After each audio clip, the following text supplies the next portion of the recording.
Hai, welcome to Mata. Makin tahu bareng aku Alau. Aku Ais. Dan aku Taki.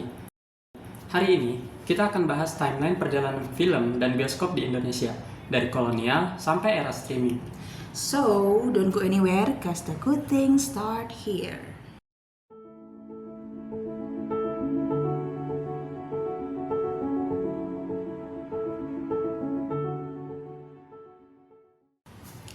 Jadi, di era kolonial sekitar awal 1900-an, film pertama kali masuk tuh masih bentukan film bisu dan gambarnya pun hitam putih. Bioskopnya juga bukan gedung keren kayak sekarang ya. Bahkan banyak yang tenda keliling. Kayak pasar malam tapi versi nonton film. Fun fact, bioskop tuh dulu semi elit. Jadi kalau misalkan kamu mau nonton film tapi baju kamu kusut, bisa jadi kamu bisa ditendang tuh sama penjaganya. Jadi bisa dibilang bioskop tuh kayak tempat mejeng juga tuh. Wah, jadi dari dulu bioskop udah jadi tempat gaya-gayaan ya? Nonton sambil flexing baju licin? Tapi seru sih dan masuk akal. Era itu film tuh kayak media masa depan.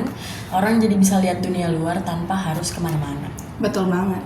Dan film pertama yang benar-benar lokal itu Lutung Kasarung di tahun 1926. Walaupun masih dipengaruhi Belanda, tapi itu milestone banget sih buat perfilman Indonesia.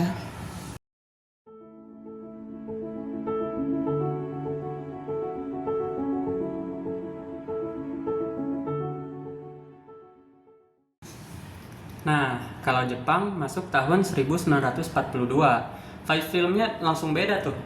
Jepang itu ngerti banget kekuatan media. Jadi film itu dipakai buat propaganda. Hollywood langsung dilarang. Yang boleh tayang cuma film Jepang dan film lokal yang udah difilter ketat supaya pesan Jepang saudara tua nyampe. Di situ kelihatan banget ya, film dipakai bukan cuma buat hiburan, tapi buat ngatur cara pikir masyarakat. Tapi di balik propaganda itu, tenaga lokal mulai dilibatin dalam proses produksi, kayak crash course dunia perfilman gitu. Iya, walaupun intens, tapi dari situ banyak orang Indonesia jadi paham soal kamera, editing, dan kerja produksi film.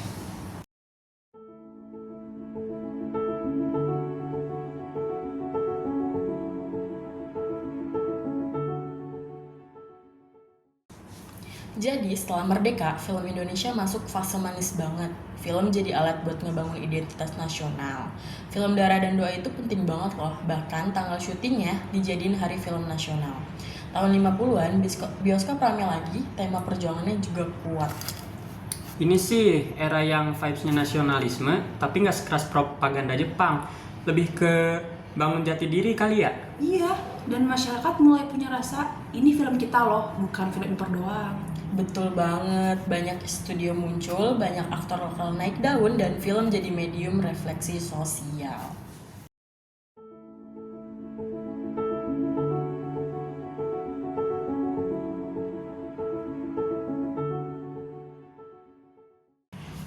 Oke lanjut, Orde Baru. Industri film ramai banget. Ada Warkop, Rhoma Irama, Susana, semuanya legend. Film horor juga lagi naik loh, tapi pemerintah ketat banget soal sensor. Tema politik hampir gak boleh. Ada kontrol kuat supaya film aman menurut versi negara.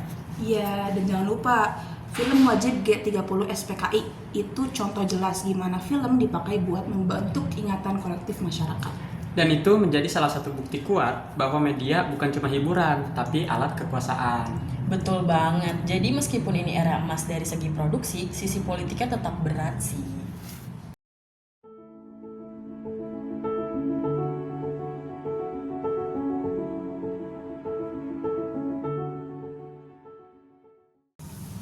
Masuk ke zaman reformasi, sensor mulai longgar. Banyak tema yang berani muncul. Film jadi lebih bebas dan kreatif. Contohnya, tahun 2002, itu ada film Ada Apa Dengan Cinta. Film itu lumayan ngebum banget. Itu bikin orang balik ke bioskop setelah sebelumnya lesu. Betul, bisa dibilang AADC itu jadi culture shock sekaligus kebangkitan industri ya. Kayak rebranding dunia perfilman gitu. Nah, iya, dan sineas muda jadi lebih pede buat bikin film dengan gaya dan sudut pandang yang baru loh. Betul, film era ini jauh lebih ekspresif dan sosial banget.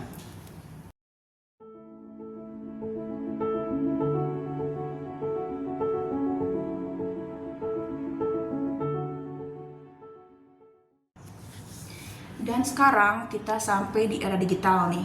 Film nggak lagi sepenuhnya bergantung sama bioskop.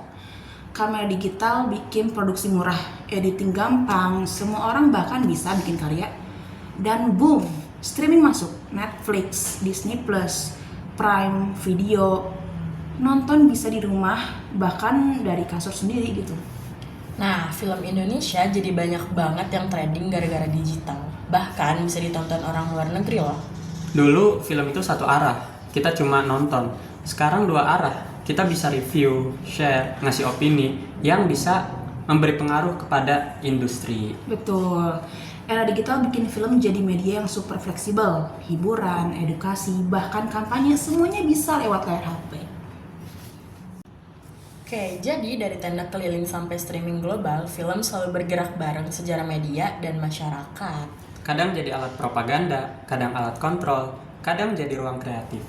So mungkin itu aja dari kita. Thanks udah dengerin kita kali ini. Sampai ketemu di lain waktu. Bye!